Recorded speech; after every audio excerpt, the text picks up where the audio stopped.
My, okay, my daughter has a nut allergy. Okay. Severe. Okay.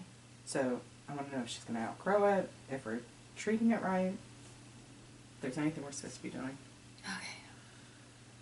I need you to think about what it is that you're doing to treat it, so they can analyze that. And I need her name because they need to go talk to her guides. So nut allergy, and your question is she? What do you want them to address first? Are we handling the issue correctly with her? Well, not perfectly, but you're doing fine. Okay. Is there something we should be doing that we're not doing?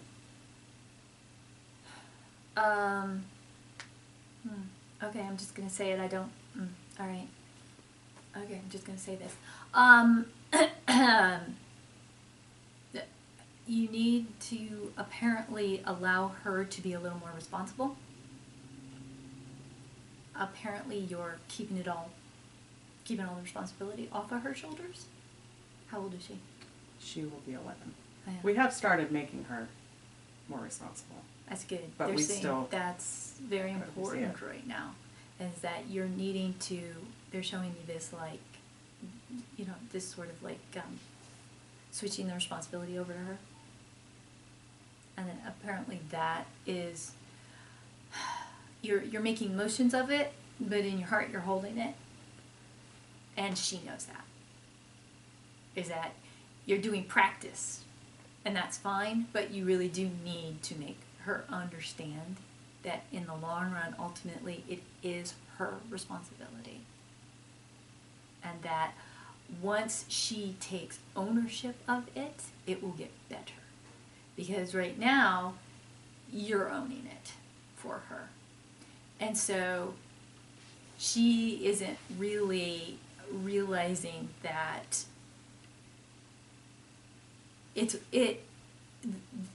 the severity of how she reacts and stuff is really on her, and she doesn't seem to get that. Does that feel right? A little bit. I mean, we've started talking to her about when kids die from it. Mm-hmm. It's gonna make me cry. That's okay. Yeah, and that's why you're holding on, because number one, you don't want her to see this, because you don't want her to be responsible for this right here.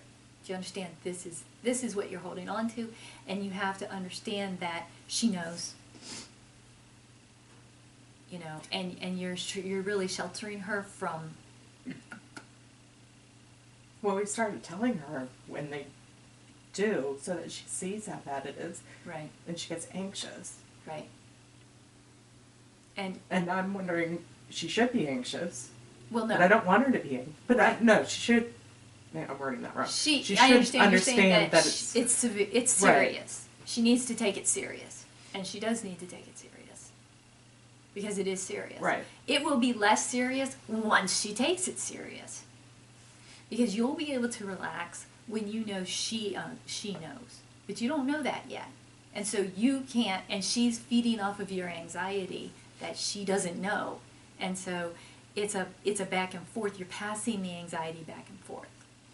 And it's growing with each passing, because she knows you're anxious, and you're so anxious you can't really turn it over to her, because you're like, you don't really get it yet, and so I can't give it to you because you don't get it.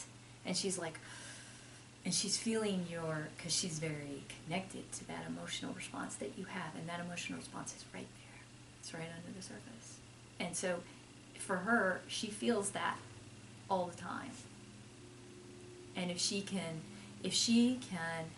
feel a little more confident, a lot of that anxiety is going to, evaporate for her and for you both. And she's not feeling very confident and like she's got it. And I don't think she feels you have confidence in her to have it.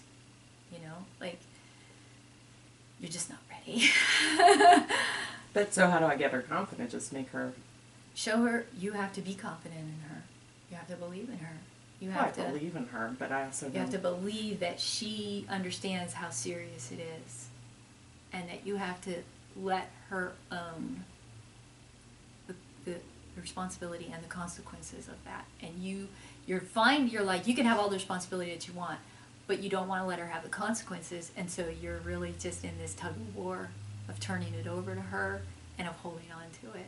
Because you're like, I'm going to make you responsible, but I'm going to shelter you from the consequences. How am I going to do that? By sort of not really letting you be responsible. I'm sort of like policing you and, you know, trying to hold on to that. And everything will be better when, you know, so instead of trying to shelter her from you crying like that, and from that instant, deep well of emotions, you're going to have to sit down with her and let it out. Let her see it. And let her feel it, because she's feeling it anyways. You're not really protecting her from it. She's really feeling it. Every time you feel it, she feels it. So if you, like, get it out on the table and be like, here it is, sweetie. I can't protect you from how, you know, this is how it is for me. I feel guilty. I feel responsible. I'm terrified all the time. You know, I don't know how I would go on if you died. My life would end, you know. Do you know what I'm saying? And you're so protecting her from that. As a mother, you're protecting her from that, which is great. But what you don't realize is that the anxiety is still there, and it's better for her if it's out in the open. It's better for her, and it's better for you too. So it's not going to make her more anxious at eating pregnant. In the long run, it's best for everyone. There'll be a bonding moment where she's going to break down, and you don't want to see your baby break down, which I so relate to. You don't want to see your baby break down, and she's going to break down. She's going to break down because, my God, her mother's crying, and her mother's devastated. How is she not going to break down? She's going to break down, and you don't want to do that to her, and you think you're the cause of it, but you're not. You're not the cause. You're not. Life situation is the cause, and when you break down and you let her break down, it's like you don't have to be that strong. She doesn't have to be that strong. It can break you because you'll be united, and you'll be so strong together, and you'll be united in it, and you'll be united in your breakdown, and she'll see that you're not superhuman, you're just her mom, and that it's okay for her to break down because you just did. And together you'll be stronger, and you'll come out the other side more relaxed about it. You know, there'll be this bond between you that is strengthened on it. You know, and I'm not saying that you've been wrong up to this point to protect her from that deep emotions, but we come into this world capable of handling those deep emotions, even though we can't verbalize them or understand where they're coming from, because we're experiencing them from the day we're born. It's part of being human. I think your kids are here. It's a part of our human experience. So she's old enough to verbalize those things, and she's old enough to start getting a grasp on them. She's been feeling them. Now give her some tools to deal with it, and let her see that, hey, it's not just her. You get these, you know, you have this overwhelming anxiety, grief, fear. I mean, they're all powerful, and they feel so negative. But you can find the positive in them, in that it'll create this bond between you, that in not just her, you know, the family. You know, it's sort of like forging the steel in fire, that if I have the expression right. You know, it honestly, it's not just a cliche. It does make you stronger. Okay. Should we have her challenged? Food challenged? Pardon me? Should we do a food challenge with her? Is that going to help her? A chuckle? I'm not sure what that is, so think about it so they know. Think about what a food challenge is and what that that involves, because I can't tell them what that is, so you're going to need to. Okay.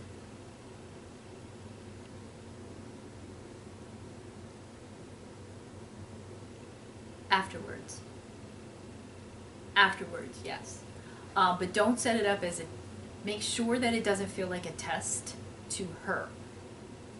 Make sure that it feels like a lesson, not a test. Because a test you can pass or fail, a lesson you always succeed because you're learning. You understand? Mm-hmm. Don't set it up in a way that she can fail. Okay. No matter what happens, oh, well, now you know. Oh, well, now you've learned. Oh, well, now it's set it up as a learning experience no matter what happens, no matter what, and you keep that intention, and then they're giving it a thumbs up.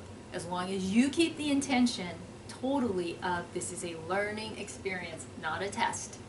She can't flunk, because she's going to feel completely safe then, and even though it feels like an unsafe situation, you can't make her feel like life is always going to be unsafe.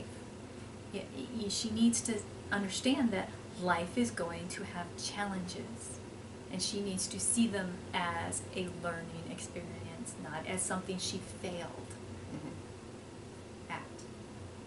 Okay? Mm-hmm. Can they're saying you can do that.